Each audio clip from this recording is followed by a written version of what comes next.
Hello and welcome back to episode 2 of Financial Rescue of Anderlecht.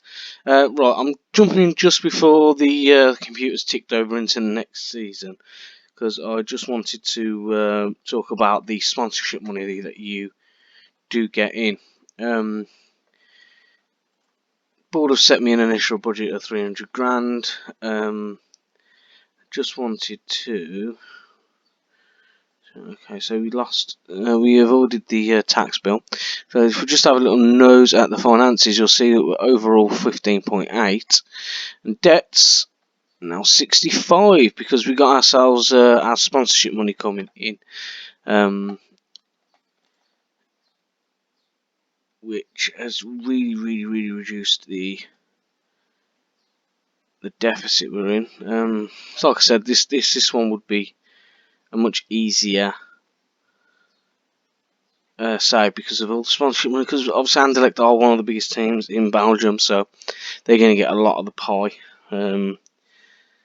And yeah, so I'm going to jump ahead a little bit, and we'll jump in and look at the schedule for the coming season.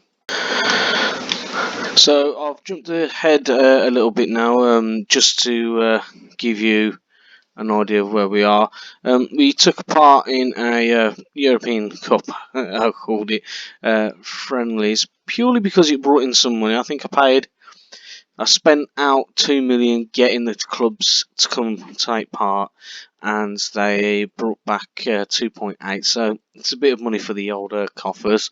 Played one of a friendly against KV Mechelen, and next up is a Super Cup de Belgium, basically the charity shield for the clubs in Belgium, and the season. So we don't yet know who we have in the Champions League third qualifying round. Hopefully we can do the business there and make sure we get Champions League football. But okay, best case scenario is if we do lose, then we will at least jump in at the Europa League. So there's always a good fallback. Like I said, I was going to try and make this video as quick as possible. So sorry if it does seem like I'm rushing through them. But yeah, we will be back. I'll come back at the end of August just to have a little look at the transfers that I've done and see if we get through in the Champions League and how we get on in the Charity Shield. So again, jumping forward, as you can see, we've now started the season. 5 games in, 3 wins, 1 draw, 1 loss. Let me just have a click over to the schedule, and there we are. As you can see, we played ADO Den Haag from the Netherlands, beat them 2-0 and 3-0, and then we managed to get through in the next round as well, drawing 0-0 away to Dynamo Zagreb and winning at home, which put us into the Champions League. And I'm not going to lie, we got quite a favourable Champions League draw. There you are. Juventus, CSKA Moscow, Anderlecht and Rosenborg. So yeah, personally I think we're definitely going to make it through. At least the Europa League in third. I do not see us not getting that. I think the draw's been very favourable. Quick little look at the finances. As you can now see, we're just 1.2 million in debt on the overall balance, but the grand total of the debt is still hovering around there. Yeah, I brought in some money in terms of transfers, but I also spent a little bit. Let's have a little nose at that. So transfers, transfer history. So this season is all purely me. So there's no preset transfers. It's just all me now. So brought in a total of 20 million £22 million worth of talent and got rid of 23.5 million worth. Yeah, a couple of these were they just needed to go. I needed the wages as well, and I don't know if you noticed on the previous screen that the wages were massively under. I'll just flip back onto that so you can see. So got quite a decent amount of wage budget to play with. But yeah, so I brought in Ryan Brewster on loan, Rocky Bashiri. Then moving on to the frees, I brought in Augustin Abondo, Argentinian. Herbie Kane from Liverpool. Managed to sign Nathaniel Klein as well, which you would think it would appease the club's thingy of high reputation players. You know, the guy's been to World Cups and Euros. You'd think, at least do something. I raided Accra Lions again for Boubacar Keba to try and bring in someone that could possibly sell for a bit of profit in the future. Jassor, I'm not even going to pronounce his surname. I've had this guy before. I've seen him floating around on a few FM channels, and he can turn out to be one hell of a player. Thiago Reis,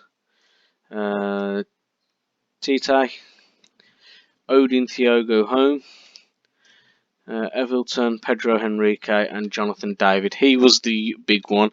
It says 15.75 there, but I paid £5 million up front, and the rest of them are add-ons. I don't see him sticking around too long because purely he's an absolute talent. As you can see, he's labelled as a wonder kid. So, I reckon in a year's time, clubs will be coming knocking on the door anyway. So I probably won't be paying 15 million for him. But the main thing is I didn't stick a sell-on clause onto his fee. So whatever we get back from him is ours. Okay. So I think next I will jump in January and show you how we're doing. So here we are in January, and just a quick glance here at the league table. You'll see that we are up in the top three, just a little bit way off the top spot. I'm not going to jump into the schedule just yet. I just want to show you guys the Champions League just to see how we got on, and yeah, bring it up. Well, you can already see now that we have made it into the knockout round. But let me put it this way: I couldn't have been happier. Top of the group, 6 points clear of Juventus, and yeah, we absolutely smashed it. Flick over to the schedule now. Let's get rid of them all and let's just have a little nose at the Champions League group. So CSK battered them 5-1. Rosenborg battered them 3-1. Juventus nicked a 1-0 away from home. At home, absolutely annihilated them. Lost the thriller against CSK, but we'd already qualified, so I wasn't too bothered. And then we managed to beat Rosenborg 3-1 away, and I even managed to get a couple of the youngsters out. So Hendrik, he's not a youngster, but he was my number one in this first season. I have dropped him for this season, and we'll have a look at the ratings and whatnot towards the end. Yeah, so okay, I managed to get him a game. Emilian Michel, youngster, I think he's 16 or 17, gave him a run out. Daniel Alves, 17 years old, gave him a run out. Olivier Douali, 19, gave him a run out. Niels de Wild, 18. Hadj, I think he's 18. I think Odin, who you saw me signing the Svingy, 17 years of age. Gave them all run outs, and yeah, I can't really complain. Can't complain at all. Isaac, He was on loan in the first season, out on loan to Malmo. But yeah, I've got plans. I am going to try and get rid of him. He's not doing much. He's just going to be sticking around taking up a wage at the end of the day. But yeah, absolutely buzzing the Champions League there, and we did, as you saw, draw Bayern. Let's bring up the league now, and yeah, it's very much traffic lights again. Too many yellows, and could obviously do without the Reds, but the Reds are what they are. But yeah, it's just the draws again, especially when you're drawing against teams like this. And no offense to them, but they are in the bottom half of the league. It's really annoying. Let's have a little nose at the Croaky Cup. Yeah, let's just put it this way. Yeah, didn't get into the final again, and yeah, the board's not happy with that. Let's have a little nose at the club division when it wants to flag up. No, it's going to go into that first. Oh, there you go. So this is what I was meaning about signing the high reputation players. I thought Nathaniel Klein would have probably sort of eased it a little bit, but no, they're very disappointed. As it's only a preferred, I'm going to try and get rid of it if they let me. Yeah, I'm not going to jump in at the end of January because I don't really plan on making any signings in January. I do know I have a little bit of a transfer budget, but I really don't plan on jumping in before then. So yeah, let's have a little jump forward to the end of the season, and we'll see how we get on. So here we are at the end of the season, and as you can see from the schedule of the league, so much better. A lot more greens in there. Got rid of all the reds. Just went on an absolute mental run of winning games. It seems like Anderlecht's built for second half of the seasons, because if you remember in the previous season, we'd done much better at the end. Yeah, so I'm just going to try and go through this as quick as possible, because I don't want the video to go on for too long. As you can see here, we did finish top of the pile. It was last day winning. We took a 2-point lead going into the last game of the season, and yeah, it was just no stopping us from there. We managed to turn it around, hold on, and got the win at the end of the season. Now, the lad I mentioned a few minutes ago, Nils the Wild, who I gave a game to, he come on leaps and bounds in that second half of the season. Yeah, and as you can see, all the big boys wanted a piece of him, which got him upset, and he wants to leave. Absolute knobhead. But yeah, so yeah, I promised him. I said if an offer comes in the 20 million plus and whatnot, then yeah, I'll accept. However, he's running out of contract at the end of next season, so either I need all of them to drop their interest and him become happy again, so I can offer him a new contract, or yeah, it's not going to happen, is it? Stop getting my hopes up, really, shouldn't I? Right, let's sort them by average rating. Best player we had at the club, Ryan Brewster. I'm going to try and make sure I get him back in on loan. 34 goals in 36 games. Made easy work of the Belgian league, didn't it? Yeah, so it would have been nice to get a few more greens, but a decent amount. Couple of obviously youngsters, so next couple of years are going to be very, very interesting. Yeah, you can probably see there Odin actually went out on loan in January, so I did do a bit of business in January, but it was really just more, moving people out the door. But I did sign Mr. Marino Hinestroza. It's more of a case of I'm just getting him in and sending him out straight out on loan, get him some experience, and then probably move him on again. Like I said, the whole object of this is just money ball. Get money in, as quick as we can.